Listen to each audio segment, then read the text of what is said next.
ജീവിതത്തിൽ നാളെയെക്കുറിച്ച് ഓർത്ത് ഭാരപ്പെടുമ്പോൾ പലപ്പോഴും നിങ്ങളൊക്കെ ശ്രദ്ധിച്ചിട്ടുണ്ടാകാം, പല ആളുകളും രോഗികളായിട്ട് അല്ലെങ്കിൽ വാർദ്ധക്യത്തിന്റെ അങ്ങേ അറ്റത്തെത്തുമ്പോഴാണ് ആളുകൾക്കൊക്കെ ഒരു ചിന്ത, ഇനി എന്താ ഒരു മാർഗം, ഈ രീതിയിലൊക്കെ മുമ്പോട്ട് പോയാൽ ഈ ജീവിതം കഴിയുമ്പോൾ എന്തായിരിക്കും ഒരു മാർഗം, എൻ്റെ ജീവിതം ഇതോടുകൂടി അവസാനിക്കുകയാണല്ലോ, ഈ രോഗം എന്നെ നശിപ്പിക്കുകയാണല്ലോ, എനിക്ക് പണ്ടത്തെ പോലെ സമാധാനത്തോടെ ഉറങ്ങാൻ കഴിയുന്നില്ലല്ലോ, സ്വസ്ഥതയില്ലല്ലോ എന്നൊക്കെ പ്രിയമുള്ളവരെ മനുഷ്യൻ ചിന്തിക്കുമ്പോൾ വ്യക്തമായി യേശുക്രിസ്തു എന്ന് പറയുമ്പോൾ നിങ്ങൾ ഒരു കാര്യം കൂടി പ്രിയ അച്ചായൻ വളരെ വ്യക്തമായിട്ട് പറഞ്ഞു.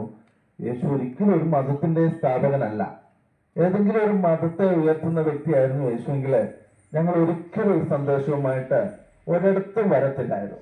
പക്ഷേ യേശു മനുഷ്യനെ സ്നേഹിച്ച്, നമ്മളെയൊക്കെ സ്നേഹിച്ച്, നമ്മുടെയൊക്കെ ജീവിതത്തിൽ ഒരു മോക്ഷത്തിനും സമാധാനത്തിനും ഒരപ്പന്റെ മക്കളെന്നുള്ള സന്തോഷം മനുഷ്യൻ ജാതി മത വർണ്ണ വർഗ വ്യത്യാസമെന്നെ അറിയണം, അനുഭവിക്കണമെന്ന് ചിന്തിച്ചുകൊണ്ടാണ് ദൈവവചനവുമായി ഞങ്ങളെയൊക്കെ സുവിശേഷവുമായിട്ട് അയക്കുന്നത്.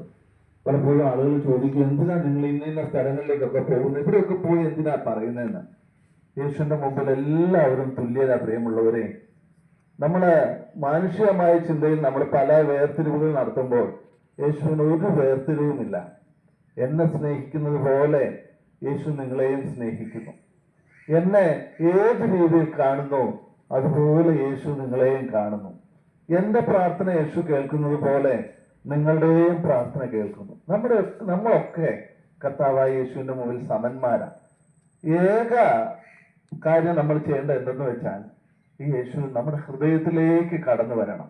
നമുക്കൊക്കെ അറിയാമല്ലോ, ദൈവം വസിക്കാൻ ആഗ്രഹിക്കുന്നത് മനുഷ്യ ഹൃദയങ്ങളിലാണ്.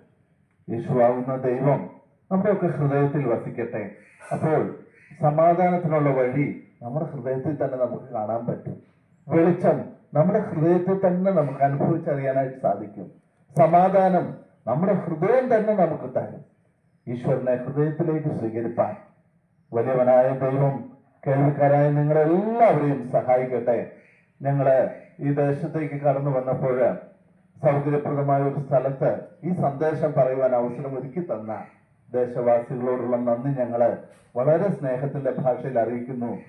ദൈവം നിങ്ങളെ സ്നേഹിക്കുന്നു, ദൈവം നിങ്ങളെ മാനിക്കും. നിങ്ങളുടെ ഏത് പ്രശ്നവുമായിട്ടാണ് നിങ്ങളുടെ ഭവനത്തിൽ നിങ്ങളായിരിക്കുന്നെങ്കിലും പ്രിയമുള്ളവരെ, ഒരു മുൻവിധിയും കൂടാതെ ദൈവത്തിന് നിങ്ങളൊന്ന് മുട്ടുമടക്കുമോ? ദൈവമേ, എന്റെ പ്രശ്നം പരിഹരിക്കണം, എന്റെ ജീവിതത്തില് ഈ വഴിയിലേക്ക് വരാൻ, സ്നേഹത്തിന്റെ, സമാധാനത്തിന്റെ, സന്തോഷത്തിന്റെ, ഐശ്വര്യത്തിന്റെ, അനുഗ്രഹത്തിന്റെ വഴിയിലേക്ക് വരാൻ യേശുവേ എന്നെ സഹായിക്കണമെന്ന് പ്രിയമുള്ളവരായി നിങ്ങൾ പ്രാർത്ഥിക്കുമ്പോൾ സ്വർഗം നിങ്ങൾക്ക് വേണ്ടി ഇടപെടും. നിങ്ങളുടെ കുടുംബത്തിൽ, നിങ്ങളുടെ ദേശത്ത് ഐശ്വര്യവും സമാധാനവും നൽകും. നിങ്ങൾ ഭാരപ്പെടുന്ന വിഷയത്തിൽ ദൈവം നിങ്ങൾക്കായി പ്രവർത്തിക്കുന്നത് നിങ്ങൾക്ക് അനുഭവിച്ചറിയാനായിട്ട് സാധിക്കും. പ്രിയ ദേവദാസൻ പറഞ്ഞ വാക്ക് ഒരിക്കൽ കൂടി പറഞ്ഞ് ഞാൻ എന്റെ വാക്ക് അവസാനിപ്പിക്കുക. നിങ്ങളുടെ ഏത് പ്രശ്നത്തിനും ഒരു പരിഹാര വഴിയുണ്ട്. ആ വഴി ഒരു മതസ്ഥാപകനല്ല, പകരം കർത്താവായ യേശു ക്രിസ്തു. ആ യേശുവിലേക്ക് വരുവാൻ, യേശുവിന്റെ സ്നേഹം രുചിച്ചറിയുവാൻ ദൈവം നിങ്ങളെ സഹായിക്കട്ടെ. ഒരു വാക്ക് നമുക്ക് പ്രാർത്ഥിക്കാം.